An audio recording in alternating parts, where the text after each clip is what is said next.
This is Gateway City Sports. It's a trap!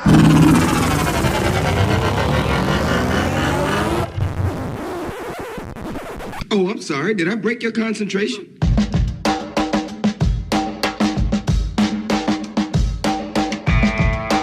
This is the Team of Rivals podcast. Everything you want to hear from the big sports to the big screen. He's all by himself, fires into the end zone. Caught! Touchdown! No! Vaughn into the windup in his first offering. Just a bit outside. He tried the corner and missed. He doesn't like you. I don't like you either. Time winding down. Michael for three. Yes! She is gone! I don't believe what I just saw. Go crazy, folks! Go crazy! You believe in miracles?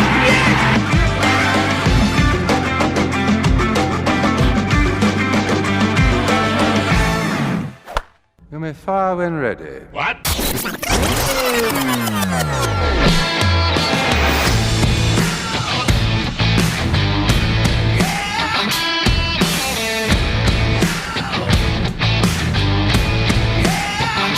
Welcome, Cubs and Cardinals fans, to the Team of Rivals podcast, proud members of the Gateway City Sports Network, where you can find great podcast and blog content. We're recording here, and it's game 5 of the World Series. It's Thursday, November 3rd. You're listening to, as far as we can tell, the only now Cubs Cardinals rivalry podcast on the internet. And then there was one. Follow us on social media, Team of Rivals Pod. You can find us online at teamofrivalspodcast.com. For those of you who prefer to watch the show, we also post to YouTube, Facebook, and Rumble. So hit the like and subscribe buttons and be sure that notifications are on so that you know anytime we post new content. Look, we didn't want to do it. We knew that it was a possibility.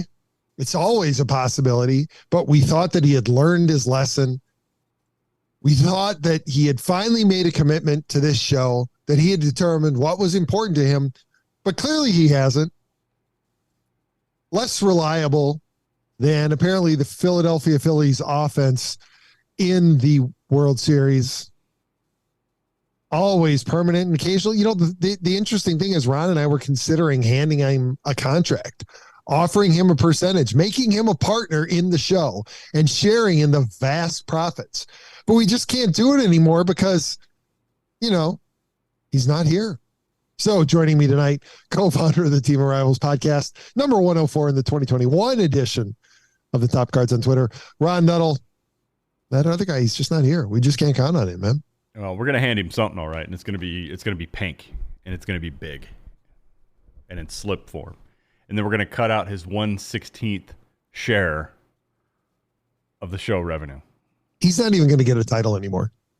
It's just gonna be co-founder of the Team of Rivals podcast and number 104 in the 2021 edition of the Top Cards on Twitter, Ron Nuttall and Elliot. And some other He's not even gonna get his last name anymore. He's just Elliot. And some dude that just wandered in studio. That's right. It's just Elliot. Who knows? Maybe it won't be him. Maybe it'll be Elliot from E.T. You never know. It'll be any Elliot we choose. Hey, there we go. Oh, that was the leadoff. Yep. That was just that happened to me last time we did this. I got fooled by a replay. I got a little bit excited there. I thought, okay, we've tied it up. Nope. I know. So by the time you listen to this tomorrow, if I get around to releasing it, you know, like last time, we're sitting here watching a playoff game. It's 2-1 at the top of the sixth. It is 2-1, and you know, I don't know how. I guess it doesn't bother most Cub fans, but still, looking at Kyle Schwarber like doing his thing, right? Like in the World Series, it's got to be a little bit like, God damn it, really? Like, does that bother you at all? No, it doesn't. I mean, yeah, you do have that Gold Glove left fielder. I mean, the funny thing about that is that when you look at the actual statistics, like when you dig into it, he actually did earn it. Sure. You compare him to any other left fielders in baseball this year, and it's just not even close. He took down that reigning champion in Tyler O'Neill is what happened. Right? Just overtook him. So, I mean, credit to him. And I know that there are people who say, oh, no, the eye test too. Look, when I saw him play, I wasn't impressed. Maybe I saw him too early in the season. Maybe. I'll grant him that potential. I saw it too early in the season. Mm-hmm. Maybe he continued to improve. Corner outfield Gold Gloves, especially left field. Yeah. I mean, look, you know what the priority is in a corner outfield spot anyway. You want the offense. You want that production. You know, the defense in the outfield's a bonus if you're not talking about center field, right? For the most part, right? So, and even right field, right? Like right field, you want an arm. That's about it. Yeah, you want an arm. Raul, and if you can get you want Raul Mondesi's arm or Ichiro, because Ichiro threw some freaky shit from right field. He did. He really did. And didn't look like it was possible that he could. Like you look at Ichiro, you're like, there is no way that dude is uncorking my. I don't know if it was their TV broadcaster or radio, but he had one of the best lines. But I remember this line as much as I remember any of Jack Buck's famous lines, and that was Ichiro threw somebody out at third base, ridiculous throw. Like I don't even think it did a hop, and he said Ichiro just threw something out of Star Wars. It is great. Hey, you know what? That's perfect timing because I mean, as you said. The Last Jedi did hit a home run to lead off the game. He did. Well, not to lead off the game, to lead off the Phillies half. And we were talking about this a little bit as we're watching the game in the background. You know, I dig the Phillies powder blues. I really do. And I like the maroon of that uniform. And you know, I said it before we went on. It's just one name pops in my head: Mike Schmidt. Yep, without a doubt. Yeah, I can't even name anybody else, and I'm sure part of it is because all I can think about is Mike Schmidt. Especially now that you've said it, but I don't know that I can. It's hard to come up with somebody else. I remember Pete Rose being in that uniform briefly. That's right. Larry Bowa would have played with them. Yeah, but I mean, I don't have a visual of any of these guys. All the baseball cards I collected over those years, and they were still wearing that powder blue, and I don't remember. I mean, obviously, Ivan DeJesus. Sure, I'm going to struggle with anybody else though. Me too. If I name Carlton. Steve Carlton. Okay. Oh, duh. Yeah, should have remembered that one. Right. That's a great St. Louis trade. Hey, speaking of great St. Louis trades, right? This has nothing to do with the trade. Potential signing. I think where there's smoke, there's fire. Looking like the Cardinals are going to go in the opposite direction that the Cubs are when it comes to behind the plate, or at least going to dip their toe in that water. I've now seen 3 separate reports that they are interested in bringing in Wilson Contreras. That would be so. I mean, I guess if you think about like the attitude, the intensity, that is a transition that would make sense behind the plate, right? Because Wilson Contreras is all of those things, right? As much as the things that people did not like about Yachty, minus the neck tattoo. I know Elliot would be bringing that up if he was, our mystery host was here right now. He'd be talking about the neck tattoo and everything. But if you think about just pure attitude, what the Cub fans do not like about Yadier Molina is the same thing that opposing teams do not like about Wilson Contreras. So from a personality standpoint, probably a pretty decent fit. Now, going beyond that, it was Craig Amsinger. I don't know. I think he called into 101 ESPN. I saw this on Twitter today. I'll get in Twitter in a second. I did a lot with that today. That he called in, his prediction is that Trey Turner will be with St. Louis. And I've been on the side of this that says there's no way in hell. They're not going to get into the bidding war in that. I know that's a contest. That's a fight that they might consider, but it's definitely not one they're going to win or I think be involved in all that much. So look, I can be wrong. Sometimes I'd love to be wrong. I'm just not sure, Pete, that Wilson Contreras, bringing in a catcher from the outside right now makes a lot of sense. I like that, right? Because I think they need that. Because what we saw in Andrew Kisner, although I like him, I think he's a good backup. I don't get too excited. He's not every day. I'm not too excited about thinking about him as the everyday guy. I was fine when he was in there covering, Molina when he was on the IL. But I don't. And he's not strong enough to be part of a 1A, 1B platoon, right? Where you're almost evenly splitting the starts. Exactly. I mean, I know that you got the young guy down there who might not be quite ready yet, according to some that follow minor leaguers a lot more than I do. But bringing in a catcher, I think, is probably a move that they need to make. Now, bringing in a shortstop, they're going to pay a ton of money to.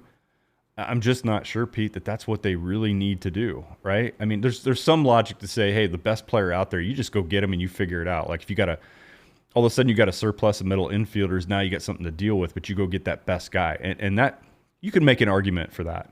But I'd say that I'd be okay with Tommy Edman still manning shortstop. He did a great job. And then platooning, the young Nolan Gorman and Brendan Donovan, Gold Glove utility guy. Platooning him around, he can play everywhere. So I think they're okay there. I do get a little concerned with who they're going to put behind the plate. And I know that, some will say that Contreras' defense was bad or he's below average. He's actually not. He's actually average. And I listened to a Bernie podcast, I think it was last week, where he dove into the numbers on Contreras, and he's actually not as bad as what lazy people who bark at headlines say he is. I mean, I don't know. I'm still in this place where I'm going to say I'll believe it when it happens. That's fine.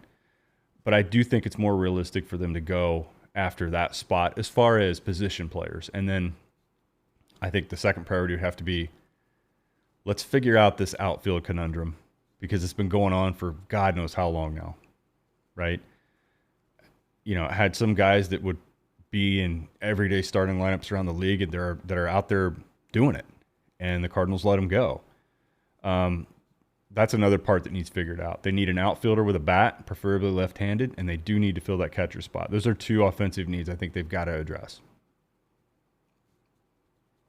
And ultimately, the interesting question will be, and it'll be a good test, which is more valuable behind the plate. Is it defense or is it offense? And we're going to get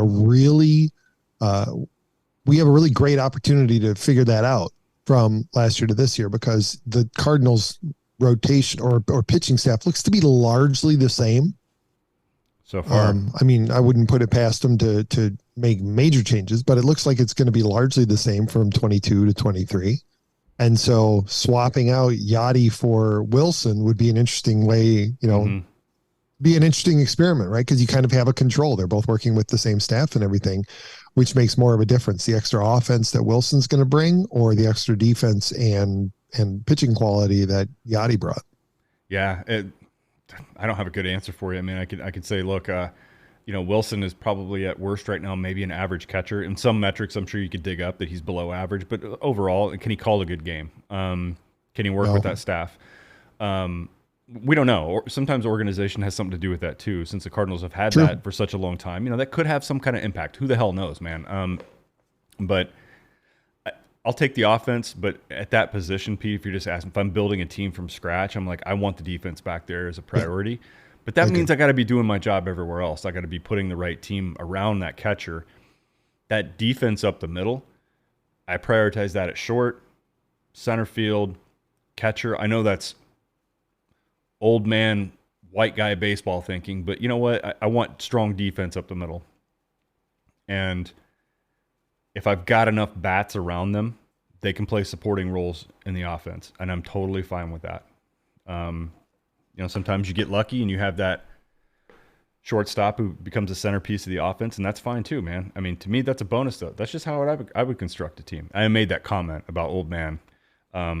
Just some Twitter bullshit that I've been reading. I mean, Twitter has been I don't mean to segue. I want Dempster fair. Let's stay on the real talk here for a little bit. But, the real question I have, and that is, what are they going to do about their pitching? I just don't know right now, because, as you and I both have, I've stayed a little distant from baseball, and it's not because the Cardinals went out in the first round of the playoffs, Pete. My struggles for a couple years. I think I know why part of it is, but I just don't know what's available for them, either via trade, free agency. Some names are floated out there, but that's just fan talk, and I get it. but I think that's going to have a lot to do. If they don't do anything else with their rotation, I at least want to see them bring back Quintana. And I think that's such a Cardinal move to not bring him back. I don't think he's going to command a whole hell of a lot. Look, Contreras caught him in Chicago, so if they're going to bring Wilson in, why not, right? Like, he was an innings eater. He's not a lights-out pitcher. We know that.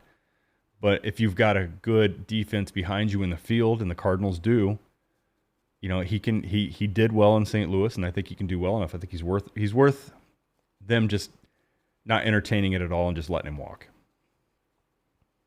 Although it seems there are going to be a number of pitchers in that tier. So the argument for Quintana obviously would be familiarity, right? He's familiar with the staff. The staff's familiar with him. There's no acclimation to a new park, although based on Nolan Arenado's non-opt-out decision, based on Wilson Contreras reaching out and asking people, specifically Quintana, about St. Louis, obviously that is a non-zero factor is, the comfort of being in St. Louis. And obviously it's not anything that we can directly speak to. Your brother-in-law might be able to a little bit, but, clearly there is something about the organization, the fans, the city that speeds up that acclimatization process and makes it easy for a player to get comfortable there and to want to stay. I mean, how does Nolan Arenado turn down a bigger paycheck? Well, talk about the ultimate team guy. Well, and it goes back a little bit further than that, Pete. If you go, I don't mean to take a trip back a couple decades ago, but you think about a guy like Mark McGwire, born in California, went to college in California, drafted by the A's, traded to Midwest team that this is 97. Did they even play an interleague game in St. Louis when that became a thing? Maybe not. And he goes there, and yes, his former manager's there and a lot of the coaching staff, and there's some familiarity, but he chooses to commit to 3 years after being traded there, and he's only there a couple months. Mm-hmm. Look at Jim Edmonds, same exact story. California kid, playing for the Angels, gets traded to this Midwest team. What the hell is this? Where am I at? It's muggy here. It sucks. And he ends up signing a long-term deal there, and it's been a thing. Now, I think they lost that mojo for a little while, but I think that might have had more to do with its culture they had at the team at the time. But Arenado's been a good fit, another California guy, right? So you Californians who like to knock the Midwest and Missouri and Illinois, well, a couple high-ticket examples there of how these guys, and it's not just about the money, because McGwire walks into free agency that year, he's likely getting a bigger deal. He hit 57 home runs. Same thing with Jen Edmonds. If you would have just came over for that 1 year he had left, and he was like top 4 MVP candidate in 2000, he chose to stay. Nolan Arenado, same thing, Pete. I know it pissed off a lot of people that, the union must be just breathing down his neck. Why wouldn't you opt out? This is, he doesn't want to, and he heard enough from John Mozeliak, a real commitment this time, that the payroll is going up. And here's the thing, Pete, and this is what's talked about, but again, none of us are in the front office. We don't know. And that is, it's not just enough to get in anymore. Right. And I think they're understanding that. Like, they got bounced in the first round, short 3-game series. That first round bye, now you could argue, well, that idle time didn't work well for the top seeds. But there's something to be said about having, one of the top records in the National League and getting to have that extra buffer so you're not bounced in a short series. And I wonder also if the Cubs' resurgence in the second half of the season didn't also provide maybe a little kick in the butt, right? I mean, if the Cubs flatline in the second half, right, and you look at the division and you see, okay, Milwaukee's our only real competition in this division, we could probably get by. Yep. But seeing the Cubs coming on and knowing that they have a lot of money coming off the books. Well, they've already seen it. If they didn't learn it the first time, they've already seen this, team. I saw them in 2014, and I bet you bet your ass the Cardinals saw the same thing. They're like, man, this shit, they look pretty good in that back half of the year. Yeah. Yep. And with them expected to be players in the market, and not small players, right? They keep getting dropped at the top of the market. They keep getting connected to names that they're probably not even going to be players on. But they've been mentioned multiple times as potentially in on Aaron Judge. Look, that's not going to happen. But still, the fact that they're being mentioned in there as a potential option, that they're clearly going to sign, the expectation is they're going to sign one of the top 4 shortstops. They're going to sign at least one, possibly 2 mid to upper level starting pitchers. Mm-hmm. And then we know that they will pick up, they'll pick some guys up for their bullpen and they'll buy some lottery tickets and one of them will hit because that's what they've been doing the last several years. All of a sudden, it's not out of the question to assume that the Cubs are going to contend at least for the playoffs, if not for the division title. And so I think Mo's feeling a little bit of heat from his players, from the fans, but also probably from that team on the north side of Chicago, that he's going to need to step up his game. He can't continue to just play the way that he has. Well, and not winning a playoff game for how many number of years now? Like, how many straight playoff games have they lost? And they haven't won a series since 2014.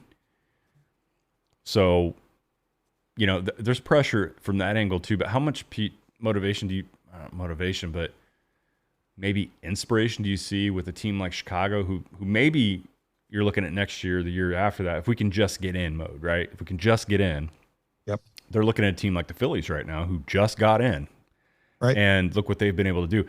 This Phillies team reminds me so much of the 2011 Cardinals because they were double-digit back of the wild card back in 2011. They didn't catch the Braves till the next to the last day and then passed them the last day.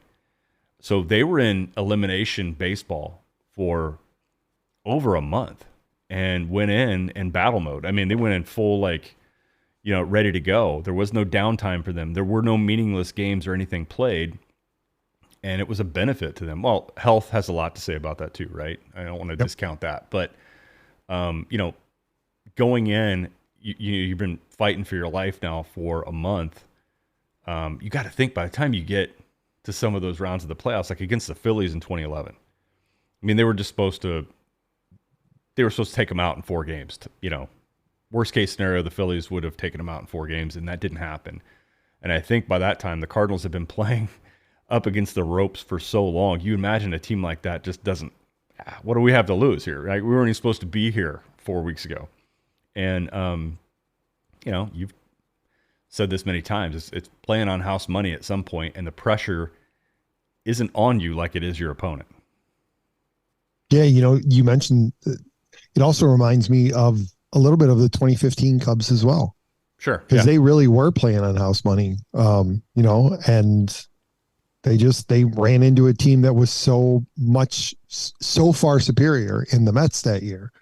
That their luck ran out. But you're right. It was the same thing. They came on. Nobody expected them to be in contention for the playoffs. They ended up qualifying for the playoffs. They destroyed the Pirates. They beat the Cardinals, and then they just ran into a pitching buzzsaw in New York. Yeah. Well, it's happened to the Cardinals many times too. And it always began in San Fran and ended in Giants. That was like a number of years where they ran into them. And the Giants were one of those teams that were just like, we're not going to overwhelm you. We're just going to sit here and not make a mistake. We're going to let you beat yourself. Right. And it's just kind of, look, yeah, I admire that. I know it's not the most exciting thing to watch sometimes, but probably pretty fun if you're a Giants fan. So, yeah, I don't know, man. This one, this offseason, I guess the tone of it, from the Cardinals' perspective, sounds like, really they had to convince Nolan to.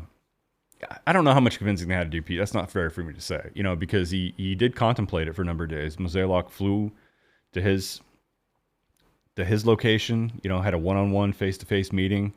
Hey, what's the plan going forward? I don't think Mo would have gotten away with selling snake oil to Arenado. Arenado has already been bitten by that once in Colorado.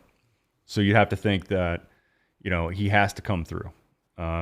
So this has to be a positive offseason. And if there's anything to hope for next year, that's great. In the meantime, I thoroughly enjoyed scrubbing the shit out of Twitter today. I muted or unfollowed just about everything that has to do with baseball, especially focused on the Cardinals fans of Twitter. But Ron, how are you going to get hot takes on Adam Wainwright returning, and Jeff Albert and Mike Maddux. You know what, leaving. Pete? I'm going to do what I know this sounds crazy to people, but I'm going to go to stltoday.com. I'm going to go to MLBTradeRumors.com. I might even go to ESPN.com. One thing I'm not going to do this offseason is I'm not going to fucking be mindlessly scrolling through Twitter to figure out what's going on. So what you're saying, Ron, is that you're going to read confirmed news reports and then you're going to come up with your own opinion? You know what, Pete? I think I was a much better and happier fan before I ever got into this social media interact with other fans shit, which was who I was when we started doing this show in the first place, right? Like, You started a Twitter account. I think I made my own after that. I didn't really want to get onto it. I didn't know it was a hellscape at the time. But, you know, look, there's some good people we've met over the years through social media. People we've met that we wouldn't have met if we hadn't done this or we hadn't been involved somehow or stayed connected to a few. But it's just really got to the point now. And I think last night was a little bit of a breaking point for me. People bitching about the broadcast crew for the World Series, right? And I saw a lot of the comments, you know, what's worse than two old white guys bitching about a bunt and not hustling down to first base. So I know we both have an opinion on that, Pete, and it's probably similar. However, look, I get a few people. Wait, I just have to say, you know what's worse than two white guys complaining about not hustling on a bunt down to first base? Not hustling on a bunt down to first base. That's what's worse. Well, here's the thing. Like, I think we're not going to argue about this. Like, a bunt itself, that play is not the most exciting. It's boring, but we get how it can fit and how it did work because we saw it. You might not like it. I can't say that I go to the ballpark just begging for a bunt when I go pay for a ticket. I don't.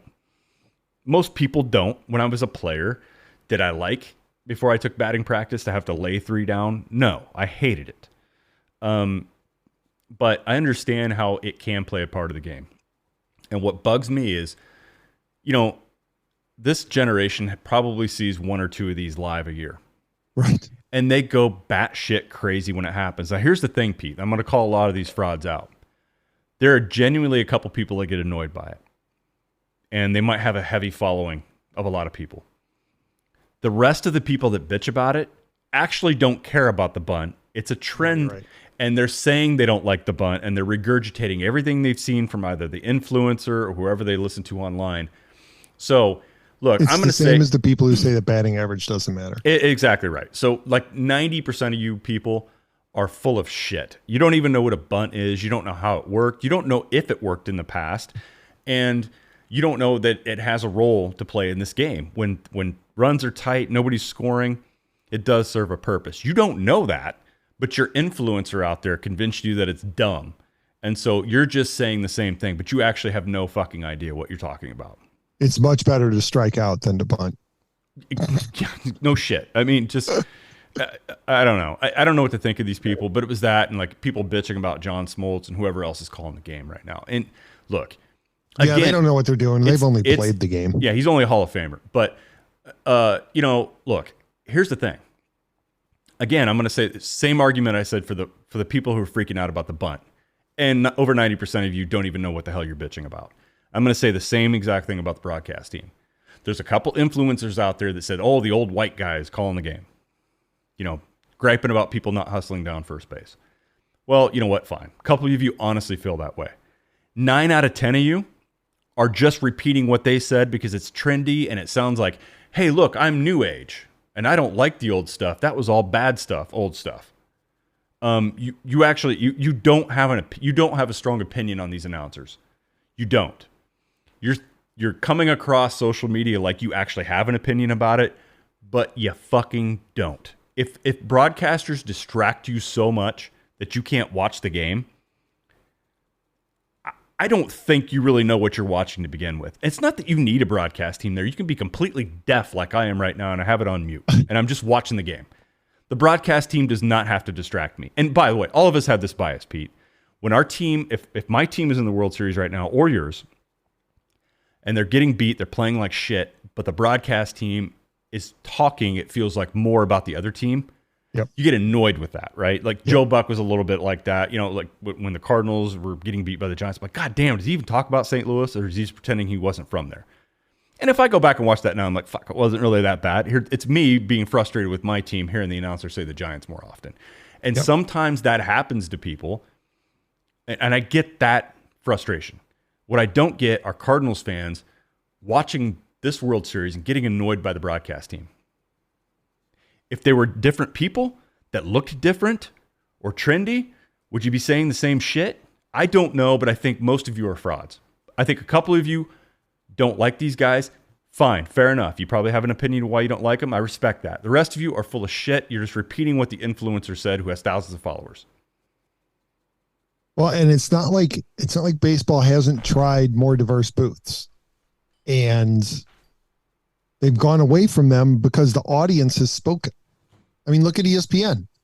Just recently, it's not like it was that long ago. You had a Hispanic man and a Hispanic woman in the booth, and they're not there anymore. It's not that they're not there because they don't know what they're talking about, right? Alex Rodriguez has played more baseball than probably 90% of the broadcasters in that cover the major leagues now. Yeah. And I can't even remember her name. Jessica Mendoza. But that chick, she's played at the highest levels of softball, right? Yeah. She knows what she's doing. If you listen to her, she knows what she's talking about.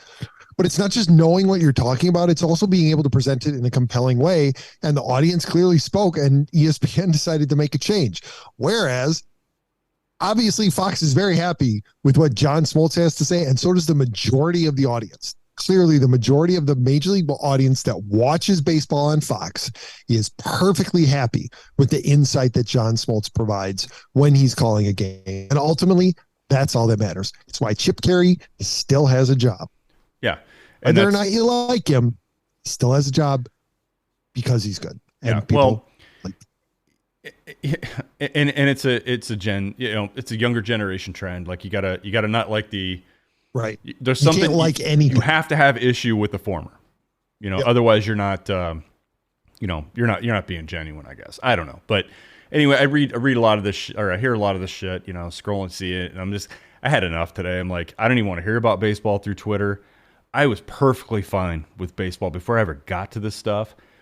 You people do whatever you do. And I know nobody cares, and they shouldn't.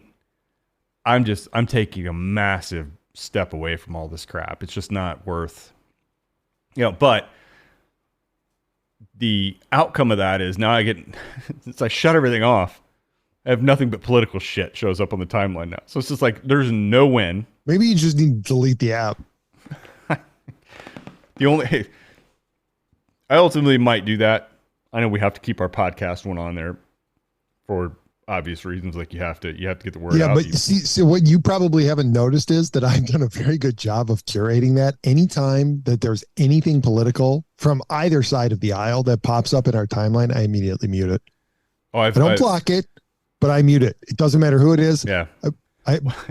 There's no reason for us to be retweeting or talking about, much less taking in anything political, unless it has something directly to do with baseball specifically, not even sport, baseball. And there's no reason for us to talk about it. Well, and I went through exactly, and I went through tonight, and I was removing everything like baseball, sports related. But when you do that, it's funny because people that you still follow because you like them. Mm-hmm. Then Twitter will start feeding you things they like, which was more fucking baseball. So I had to just keep denying everything. And then I realized at one point, Pete, as I flip back, I'm like, oh shit, I just unfollowed a ton of people on Team of Rivals podcast, like ours. So I had to go back and undo 13 people I just unfollowed. People who follow us. Peter Gammons and MLB and all the stuff we want to keep an eye on. And I started doing it because I wanted it all off my personal one, but sure, I'll have to step away from that too. It's gotten to the point where a mix between the political ads, people not liking anybody over 30 in baseball because they're a Gen Zer and they've got to hate everything, prior to them. I know that's not fair. Not all of them feel that way, but enough of them do where it annoys the shit out of me. So I'm backing away for a while.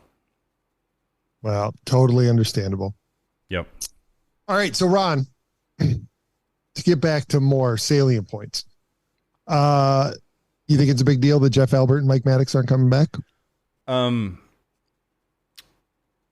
don't think you're going to see an immediate impact from it. I'm curious though that, the reasons why Mike Maddux might have stepped away might be obvious. He's been doing this forever.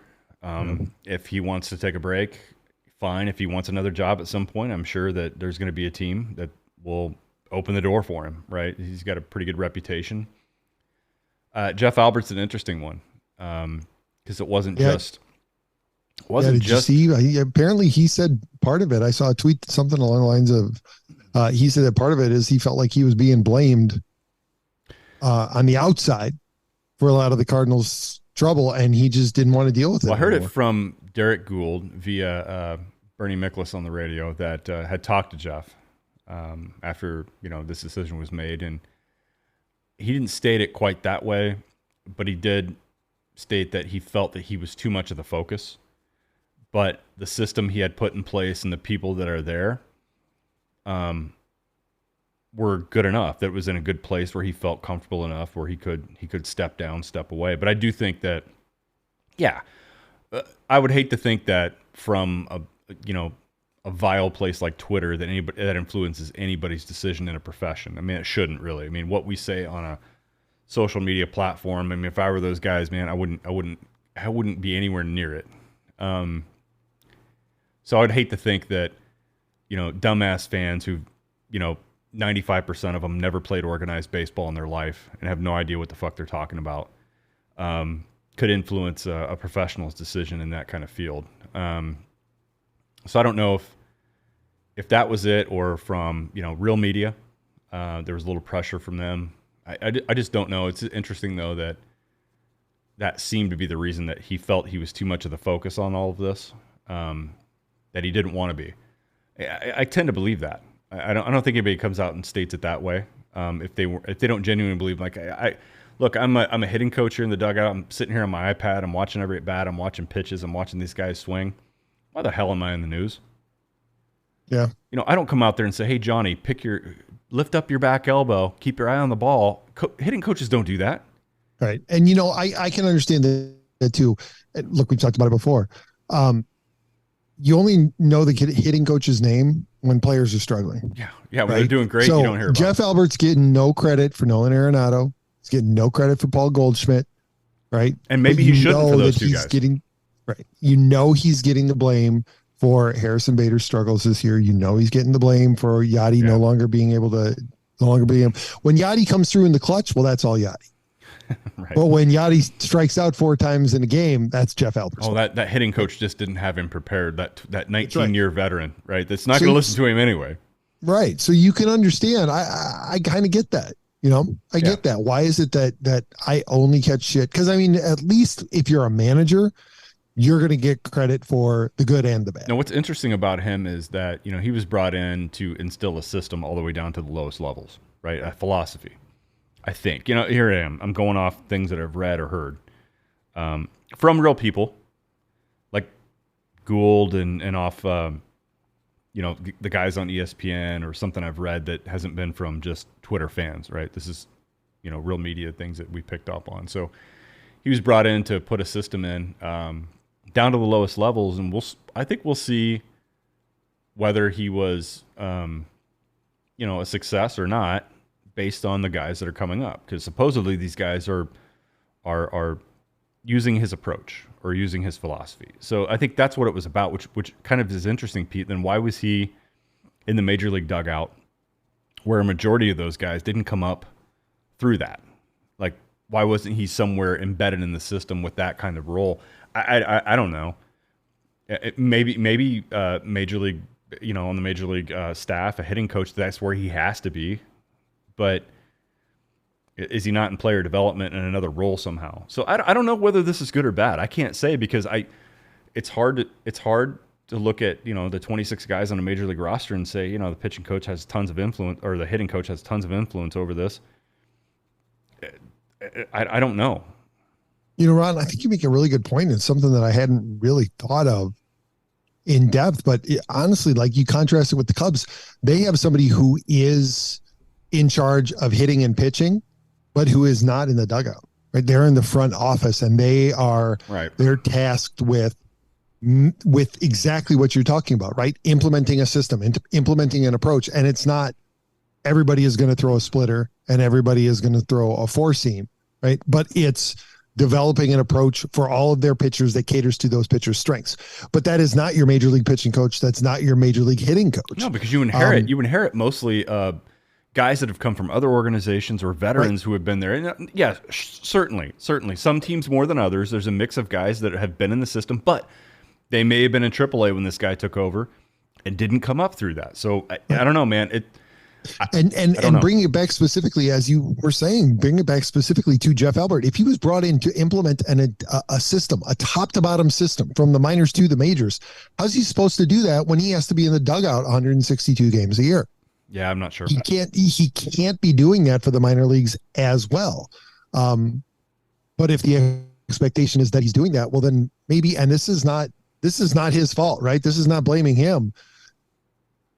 If he's expected to implement a system, then maybe he's letting things slip a little bit at the major league level because of unrealistic expectations that were put on him at the front office level. Yeah, could be. I wish we were there to know one way or the other, but we're not. Yeah. So we're only, we're fans and we're left here to guess like everybody else is. And, I don't necessarily deserve to have an explanation that can allow me to connect the dots. We're left to do it on our own. And this is what happens when you're fans. And those that, want to be offended by that, please do, and let us know on at Team of Rivals Pod. Let us know how bad people you think we are for guessing. But you know what? Go ahead and do it because Ron's not going to see it anyway because he probably blocked you today. I didn't block him on our feed. I didn't block anybody on our feed. That's not totally mine to control, so I wouldn't do that. Except Michael Cerami. It's funny when I can tell when Elliot has been a little bit more active because all of a sudden we're following Michael Cerami again. Motherfucker. So he doesn't show up tonight. No. I'm not saying that we are, but it was funny for a little while there. Like Cerami went on and off of our podcast. That was probably like a bad foosball game between me unfollowing and Elliot following. Yeah, absolutely. Yep. Those are good times. Good times. Those are good times. We'll miss those once we fire him next week.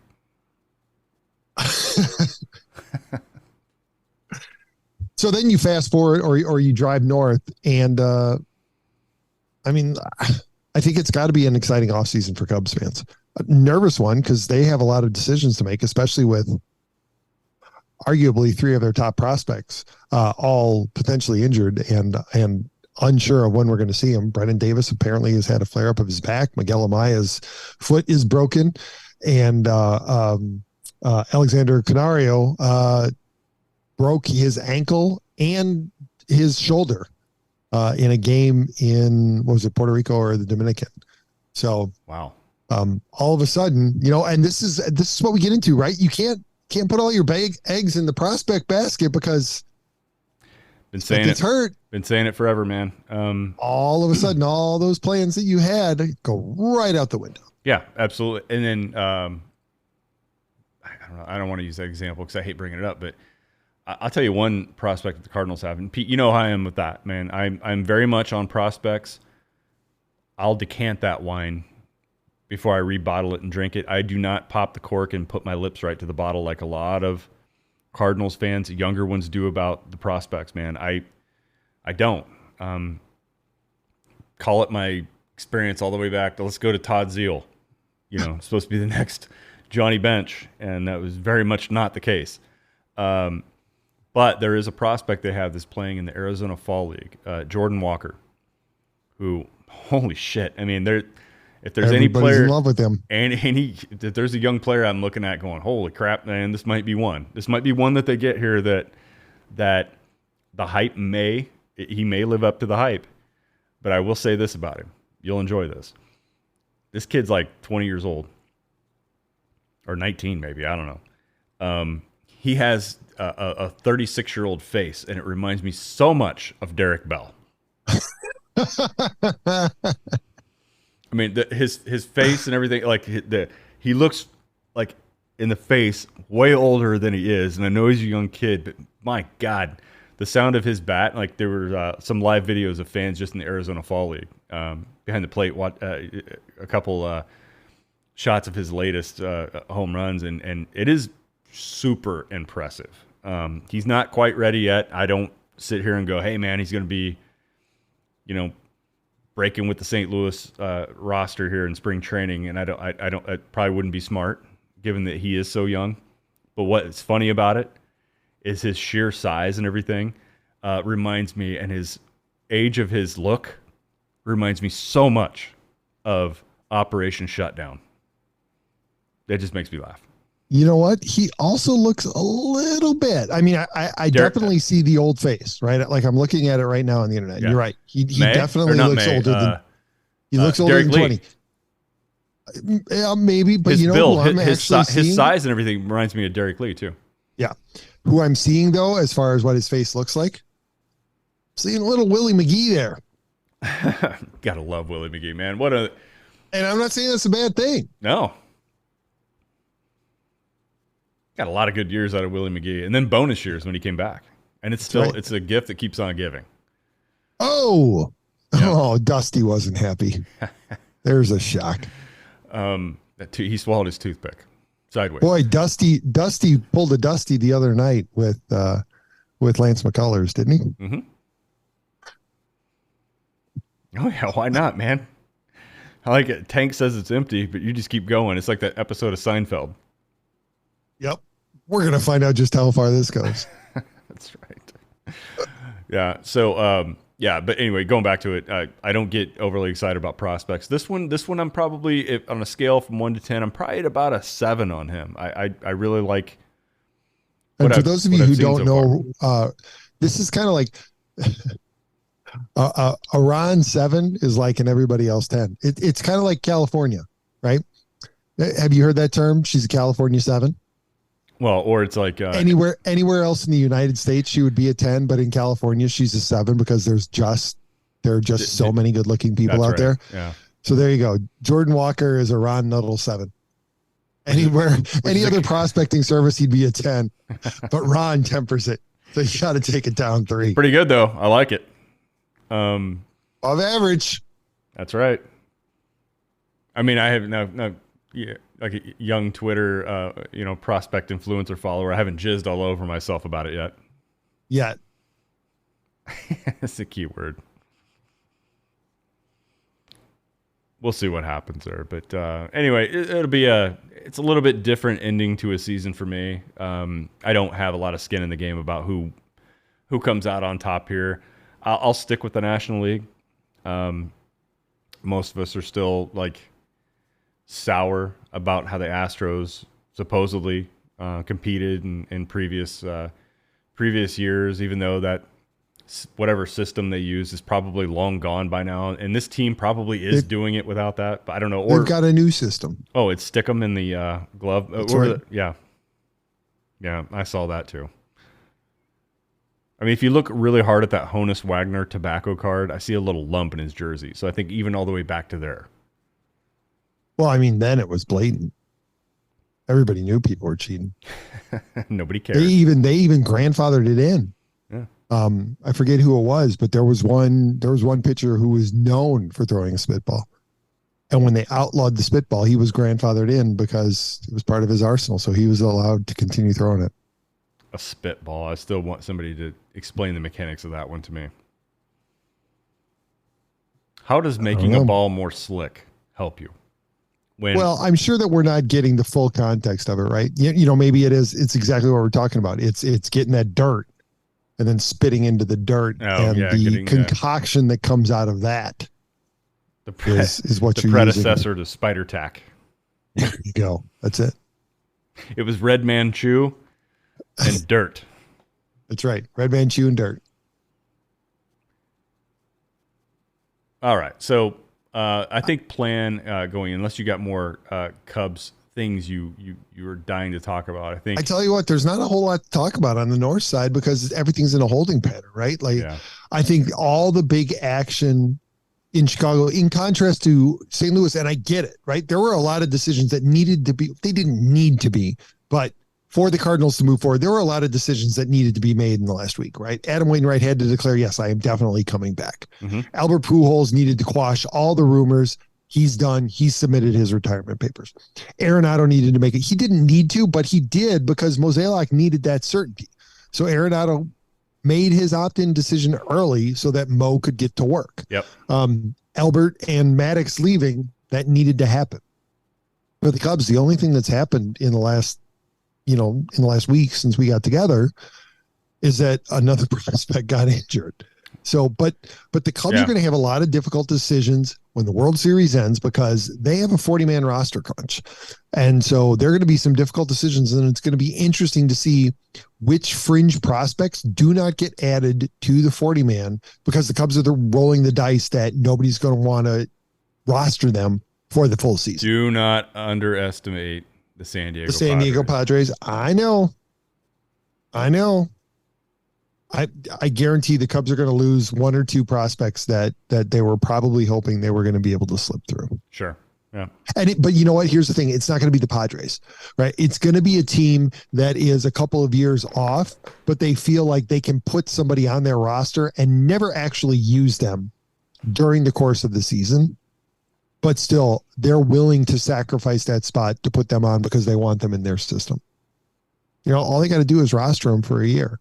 And then it's their player. And that's exactly what they did to steal from the Cardinals for so many years. They weren't in contention yet, so they could offer that roster spot to another promising Cardinals prospect. The team name that lands on me is the Seattle Mariners. They're always 1 or 2 years away. Right. Or it'll completely surprise you, and it'll be like the Astros. And you're just like looking at the end of the day, like, why? Yep.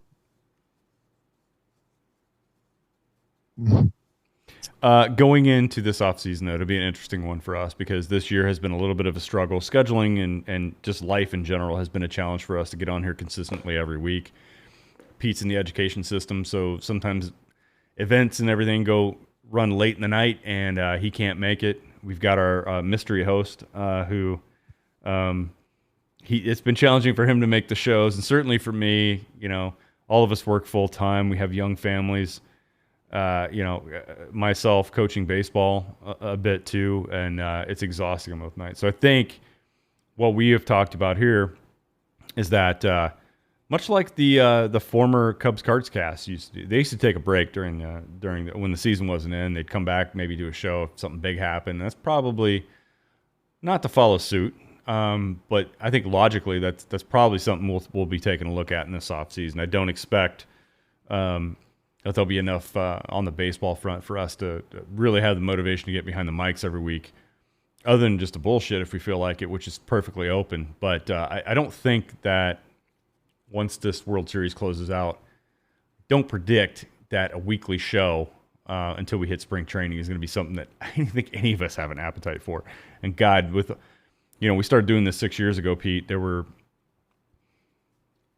maybe a few dozen baseball podcasts that covered anywhere near the Cardinals or Midwest, or weren't a lot of Cubs podcasts, I don't think. But you look up now, 6 years later, like 1,000 of them, man. We're just swimming in white noise. And, it is difficult. Now, I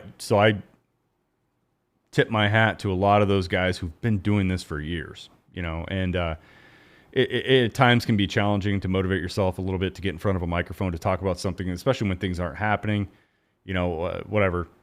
Like guys like Shoptaw at C70 there on Twitter, who's had a podcast that's run a little bit longer than ours, I think, with Meet Me at Museo. Those guys have been at it consistently, and they still do it every week. So, hold on to shows like that. Stick with us because when off season heats up, we get finally, we're all hoping, even though we hate each other, we're all hoping we have a strong Central Division. My God, we need it so bad. It's just sucked for like how many years now? It's not been intriguing enough to keep an eye on like we had in the past because it's been a 1 or 2 team show. It's just no fun, man. I want them all to do well. I want them to compete, and I want that rivalry again. And when one team is rebuilding or down, it just always puts a lull, I think, in my excitement for the year. Well, and I anticipate that. I'm hoping, anticipating that we're going to get that starting with this offseason because, as we alluded to earlier, I think that we're close. and by we, I mean the Cubs, but I think that if the Cubs continue the trend that they showed in the second half of last season, then I think we're going to be really right back where we were in 2017, where both teams were in contention, and there was something to talk about every week because both teams were interesting, and that hasn't been the case the last couple of years because the Cubs just they've kind of fallen off the table as far as the threat that they've been to the Central Division. But that, and honestly, that's my hope. Yes, as a Cubs fan, 100% I want them to do well. But as a podcaster, I want both of our teams to be in contention because it makes our reason for getting on here every week that much more compelling. It's like the Joker and Batman, man. It's always way more boring without the other. That's right. Yep. Yeah, so I would agree with you, Ron. I think that our listeners probably shouldn't count on us for weekly content. I'd say we're going to try and get on every other week, just depending on what our schedules allow. And then obviously, if there's big news, look at the Cubs sign Carlos Correa. Yeah, we're getting on. We're not going to wait 2 weeks just because it happened in the off week. If something big like that happens, we are definitely you and Mr. Get on you and Mr. Guy can get on for that one then. So there you go. Expectations set. And obviously we'll get on, clearly we will get on and record a podcast around the winter meetings and complain about nothing ever happens at the winter meetings. But we will still do our annual penance and we will record our annual complaint about the winter meetings. God, I hope not. So I guess with that, you enjoyed this episode. Don't forget to comment and subscribe. And in that comment, there you go. If you enjoyed this episode, go ahead and put in the comments whether you are listening to it on your podcatcher or you're watching / listening to it on YouTube, Rumble, Facebook, whatever. Just go ahead and put in the comments. Put in hashtag Elliott sucks. That's all. That's all we're asking. Just put that in the comments. Just because, one, we want to know that you made it to the end, but two, we want Elliott to know that he sucks. So just, hashtag Elliott sucks. If you want to help spread the weird, please give us a 5-star review. Tell your friends to do the same. We're available on Apple Podcasts, Spotify, and wherever else you listen to podcasts, as well as Rumble, Facebook, and YouTube. Be sure to check out the other Gateway City Sports Network podcasts, including the Derek King Sports Show, That's a Winner podcast, and Talking Sports in the Bleachers with Don Glenn. You can find Elliott on Twitter at @TOR_Elliott. You can find Ron at, for now, @TOR_Ron75. Might not last too much longer. Just keep it up. Get in touch with us at the show at teamarivalspodcast.com or on any social media channel at Team Arrivals Pod. Ron, as always, it's been a pleasure. It's always a pleasure. Thanks, Pete, for another elegant walk out of this week. We'll be back on when we're back on, when there's something worthy of us to talk about, when the schedules align, when the stars align. Until then, we love you all so much. We'll talk to you again very soon. Bye-bye, everyone.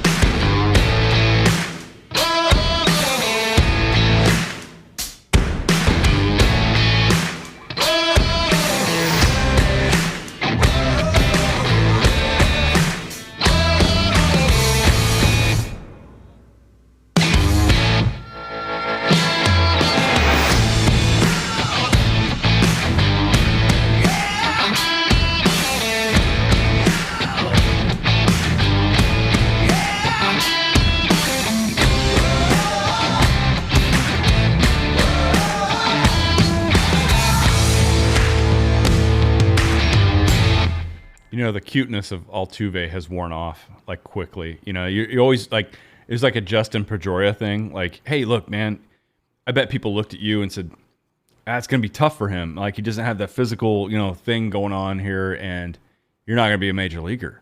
And these guys have overcome a lot. But the cuteness of Altuve has worn off. He just scored the 3rd run. And I gotta tell you, Pete, never hated fucking little people more than I do right now.